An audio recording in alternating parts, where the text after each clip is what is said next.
Let's talk about a few uncomfortable things.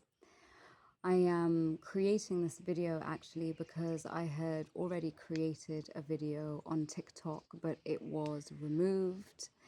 And it seems that every time I try and talk about some of these topics, my videos get flagged. So I thought that I would create this video to just go into deeper information and to continue highlighting uncomfortable truths that people need to know, especially in light of the Epstein files. A lot of this truth is coming to light. What for a long time, many people who were called conspiracy theorists have been trying to awaken humanity and awaken many to the fact that not everything is as it seems, and that there are much darker currents of energy and much darker forces that are at play. And so I wanted to focus this video to the Kenyan people because this relates specifically to something in Kenya. But a lot of the information that I will share in this video will also relate to other countries in the world, because the energetic practices that are being carried out by those in positions of power in our world, and these are not new practices, these are practices that have existed for thousands and thousands of years. And what is happening at this time is that humanity is beginning to awaken to the truth of our world, because there is what we have been fed, which is a lie, and then there is the truth. We are currently on the timeline of truth. I was called to read the book of Revelations in 2023, and I am not somebody who is religious, yet I was brought up going to church and with a somewhat religious background, but it was never strict and it was never very deep. And I am not somebody who has read the Bible, and I have not really much interest in reading it, but I was called to read the book of Revelations, and it revealed many things. Because what humanity needs to know, I'm sorry, I'm being bitten by mosquitoes. What humanity needs to know is that we are on the timeline of truth. We are literally living in the time of the book of Revelations. And the reason why this book was called the Book of Revelations was because it was the time when many hidden truths would come to light. Because as the old saying goes, knowledge is power. And this is why so much knowledge has been hidden from humanity. Because for thousands of years, we have been controlled by a small handful of people. And this has gone on through generations and generations, and this all stems back to bloodlines.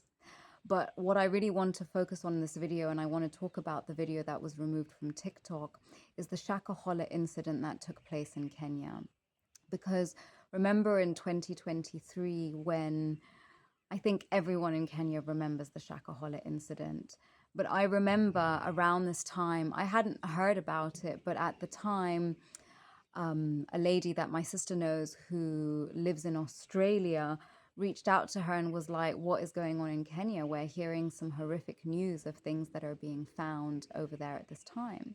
And so we went to go and do some research, and what she was referring to was the Shakahola incident. Now, we have to remember that whenever something comes out massively, for example, the Diddy case, the Epstein case now, whenever anything is really full blown in the media and being pushed and spread wide, just know that this is all a form of distraction. Because, as I've said many times before, the world is controlled by black magic and psychological manipulation. Now, black magic is really conducting rituals that have negative intentions. And these rituals are very negative rituals that require blood sacrifice, and is also very often connected to sex. And these rituals are conducted to bind the mind of humanity. If I was to put it really simplistically, these are spells to make people sleep, or spells that put people in a semi-state of hypnosis, that something can be happening right in front of you, but you would have no idea because you're in a semi-state of trance. And this is what is happening across the board. A lot of the massive rituals that take place are conducted to to to create a negative energy, to create like a death energy kind of situation, and to create spells that bind the minds of people. And this is where I'm sure many of you have heard of the veil of illusion. And these spells are cast so that people cannot see what is happening right in front of their eyes. And this is where you now get the concept of the third eye, or the first eye, the spiritual eye, because we have to remember that what governs our physical reality is energetic. And the easiest way that I can confirm this is think about it with the way we work in our bodies and our minds. First, we have a thought, then our body takes action on that thought, thereby meaning that mind works over matter. Everything is mental. And the biggest battle that has been playing out on the earth for thousands of years has been the battle for humanity's consciousness, because what we think and what we believe creates our reality. So coming back to the Shakahola incident, this we have to remember that this was a mass ritual. The fact that it was being pushed and televised all over the place across different countries was a definite indication that this was a massive ritual. Now, whenever I see these kinds of things taking place, I am always quick to question what is really going on here. What are they trying to hide by making us look in one direction?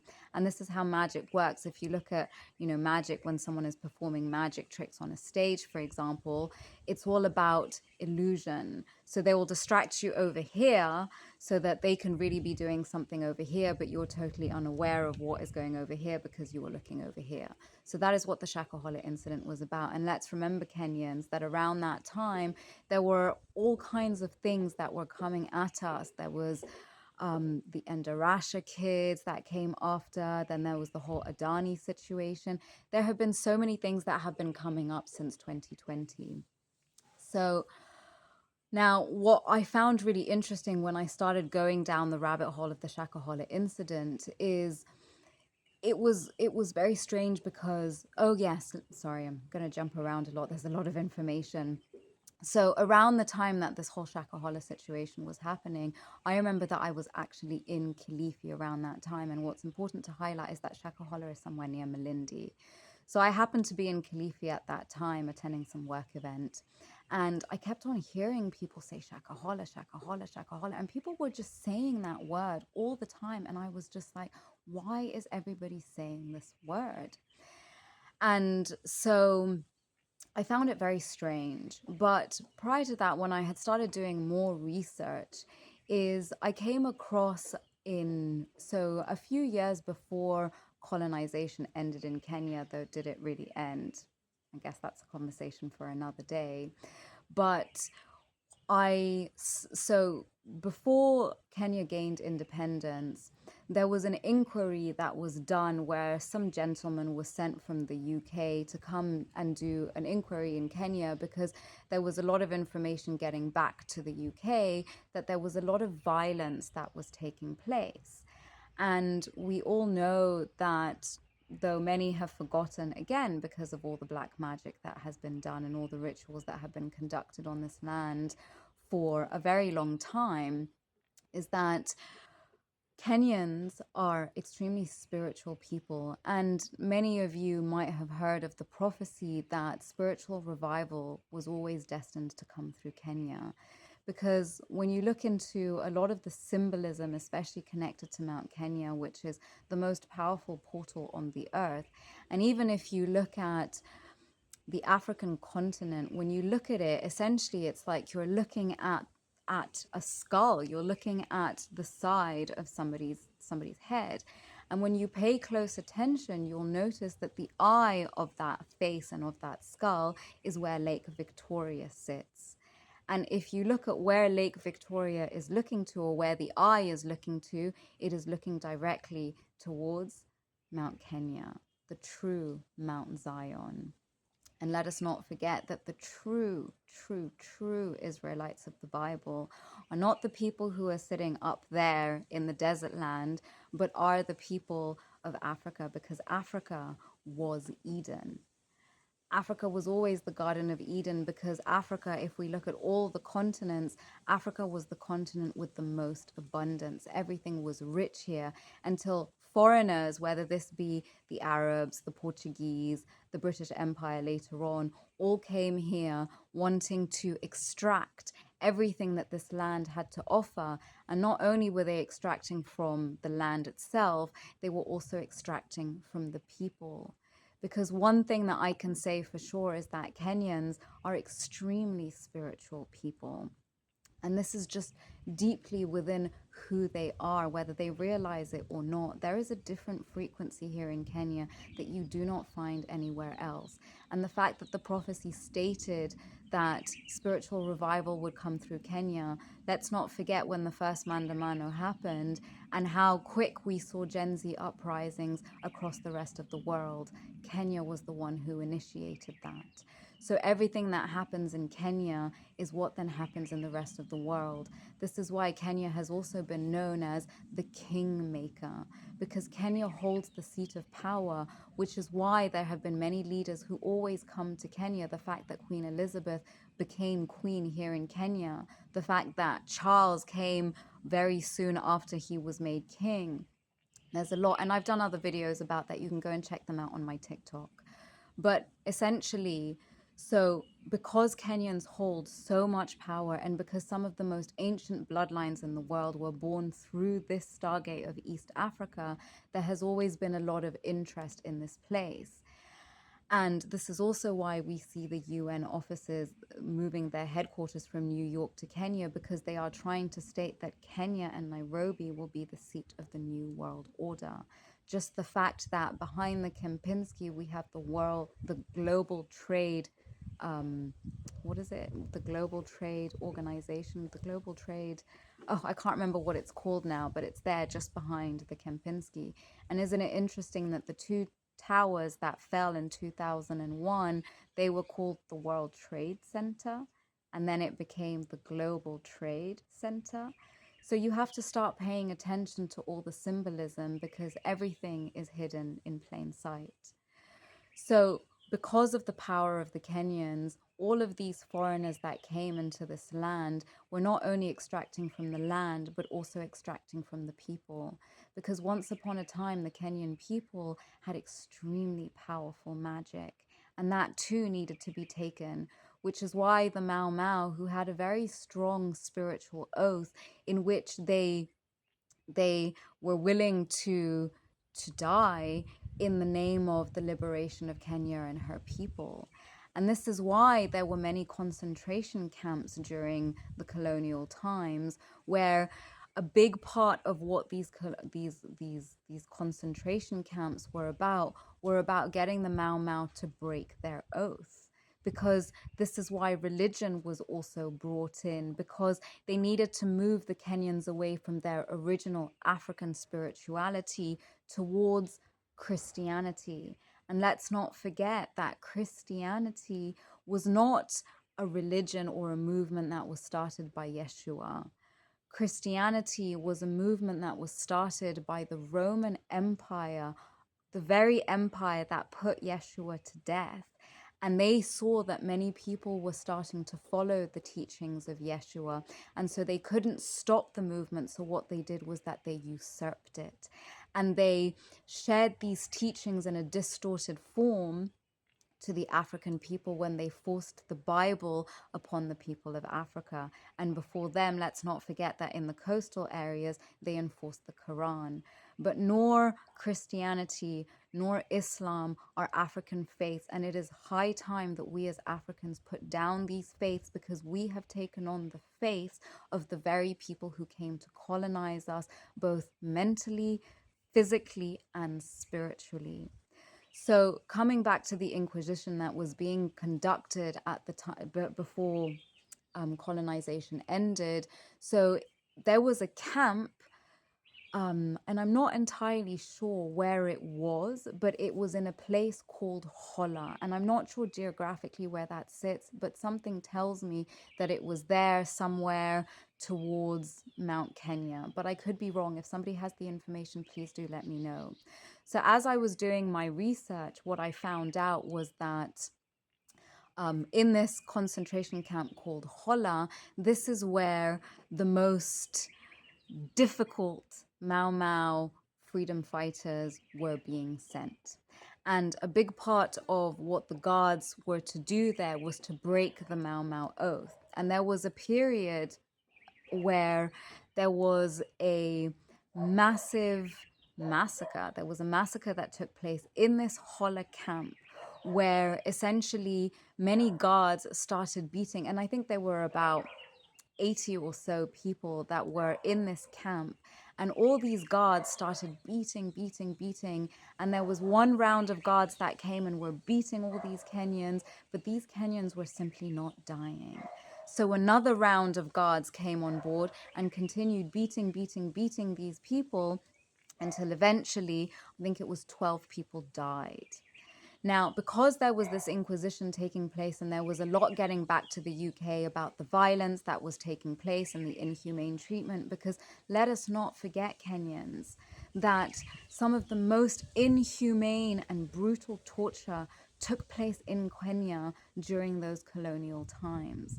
And let us not forget that Kenya was an important protectorate of the UK, and that many of the people who were sent here were from elite bloodlines that were from very important families, but they could not behave in society. And so they were sent here. And we all know about the Happy Valley stuff that went on in Naivasha. And we all know about the weird things that go on in Karen with orgies and all these, foreigners, that they engage in all kinds of weird activities. And these activities had been going on since colonial times.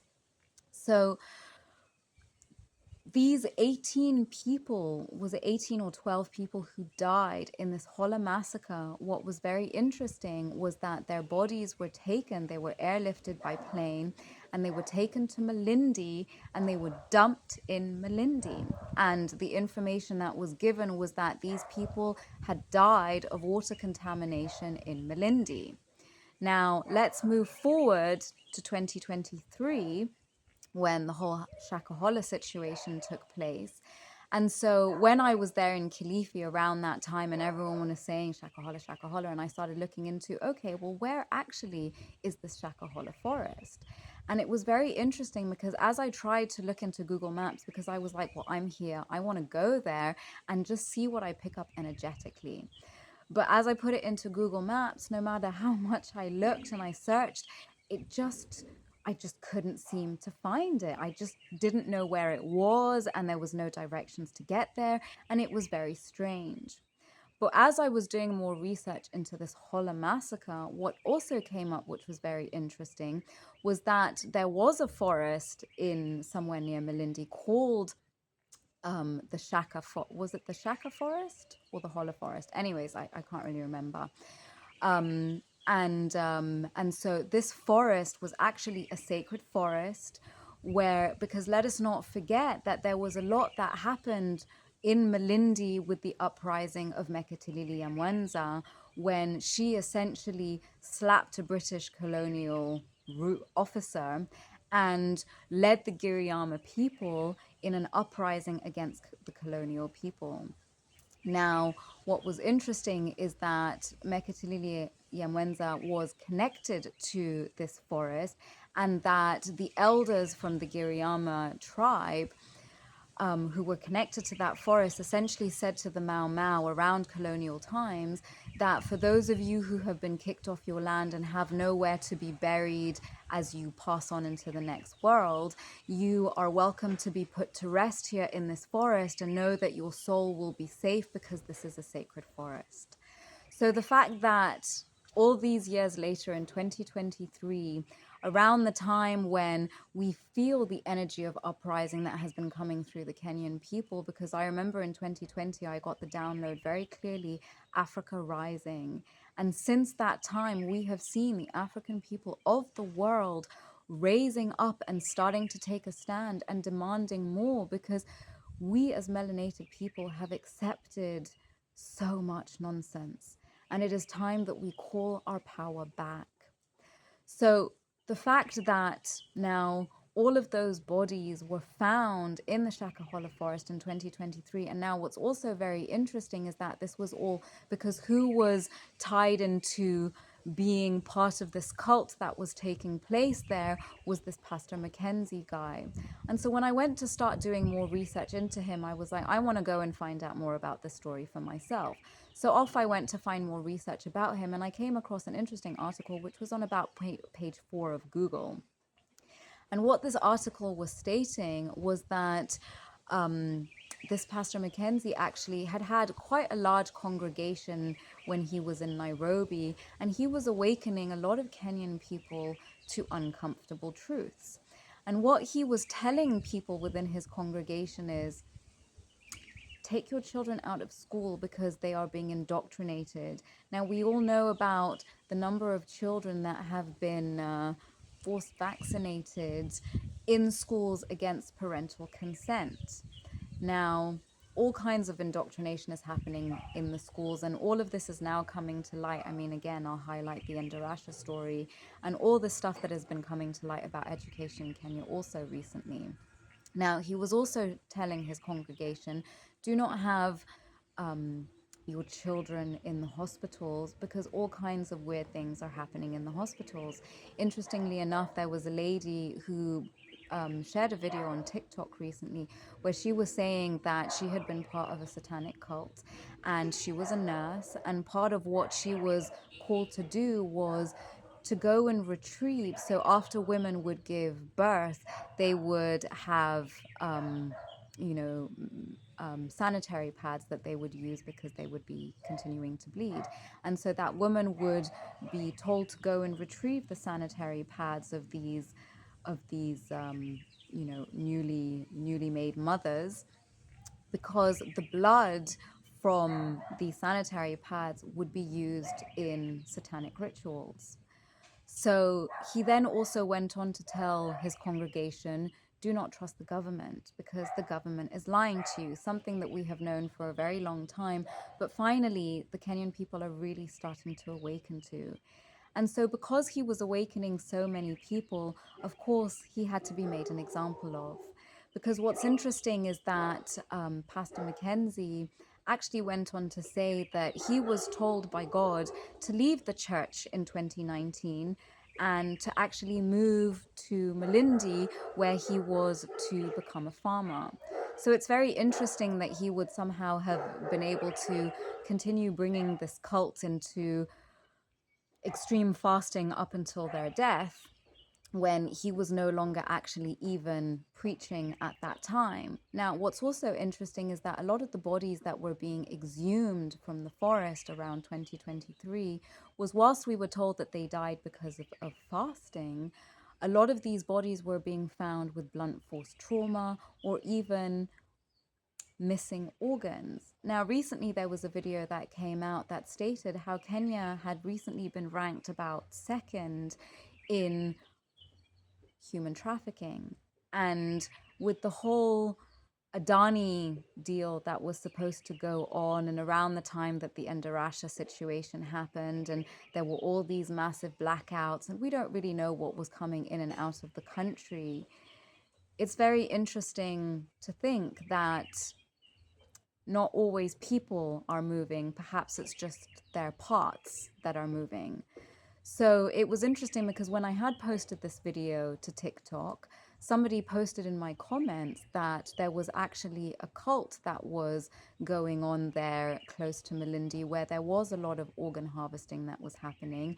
And let's just say leaders knew what was going on. But of course, since they had all these bodies, they had to put them somewhere and they had to blame it on somebody. But at the same time, they saw an opportunity by placing all those bodies in the sacred forest, they were essentially creating a death grid. So by putting all those sacrificed victims into a sacred forest that was highly connected to fight an uprising against colonial rule, and then for a death grid to be placed there energetically, I think you can start to put two and two together about what that means, right?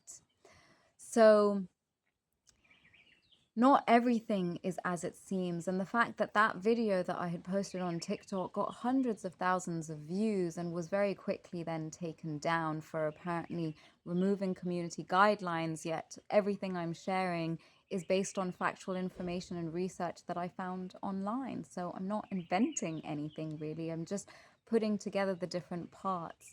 Now, to take it one step further is, and I'm being called to share this from my spirit, was that somebody who was very connected to the Holla massacre was somebody by the name of Louis Leakey.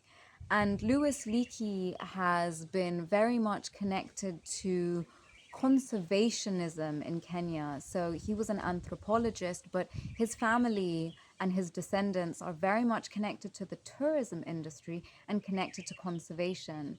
I think by now, there is a lot of information out there that can show that what is going on within the tourism industry is also not really what it seems, especially up there in the Laikipia area. And especially with the recent things that came up with the whole Mara situation where all those camps were built illegally. So there is a lot more going on here. And especially when supposedly conservation has gotten better under the foreigners, I think conservation happened far better when it was just the African people here, because we didn't even need a term for conservationism, because it was just inherently a part of how African people lived in harmony with nature. So what's also very interesting and what needs to be highlighted is some of the biggest spells. And I have had firsthand experience about this. And actually this download came through just a few days ago when I was chatting to a friend of mine, where the download that came through, because so many Kenyans have had so many issues in relation to land. And the reason is because the biggest spells and the biggest black magic has been bound to the land, because the land of Kenya is Eden. Let's not forget that the cradle of mankind is here in East Africa. And so there is so much going on in this area. And of course, a big part of this, and it all comes back to spirituality, because I think by now it is safe for us to say that life is spiritual. And the warfare that is going on at this time is spiritual warfare above all else. And this is why they are trying to block the African people from having true knowledge. Because when we have this knowledge, literally our DNA activates. Our DNA remembers who we truly are, because this is what the black magic has done. It has bound us from remembering. But because we as Kenyans are also connected to the land is the land is also what is binding us. And so there is a lot of rituals that are needed to be done through each and every Kenyan out there to reclaim your connection to the land. Because even the fact that our ancestors were not buried in the right places and with the correct rites, the correct funerary rites, their spirits have not been at peace. And so this is why there is so much chaos energy, and this is why the ancestral spirits are calling to us now, because they need us to work with them to clear out all of these distorted energies that have been bound into the land. And think about all of the animal sacrifices and even the human sacrifices that have been conducted all across the country, and also in Nairobi. When you think about all these buildings, and let's not forget that a lot of the buildings that are built in Nairobi are built on blood money. And many rituals are done and are conducted where blood is offered into the building. And you can say whatever it is you want to say here, but when you are doing a blood offering, that is death magic and blood magic, which is very, very profound. And this is not being done with the right intentions. So it is time that we as Africans awaken to what is happening. And if you are not Kenyan, a lot of what I'm saying is relevant to your countries also, because there has been so much magic that has been bound to the African continent. And it is time that we start having these conversations. It is time that we start conducting the rituals that are needed to unbind us from these spells that were cast by all these colonizers. And essentially what we are seeing happening today once more is colonization 2.0. It's just happening differently.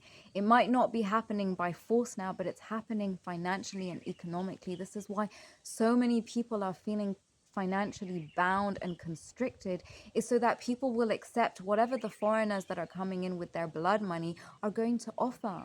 But we cannot accept this. It is time that we stand up and we fight back energetically more than anything, because as I have said, this is where the power lies.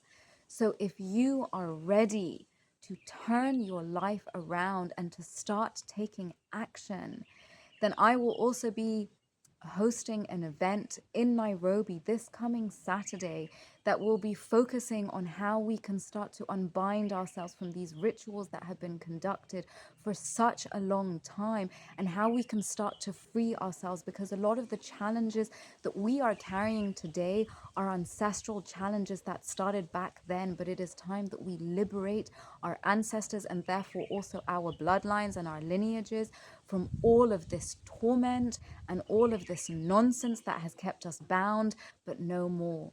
The time for liberation is now, and the liberation starts through us.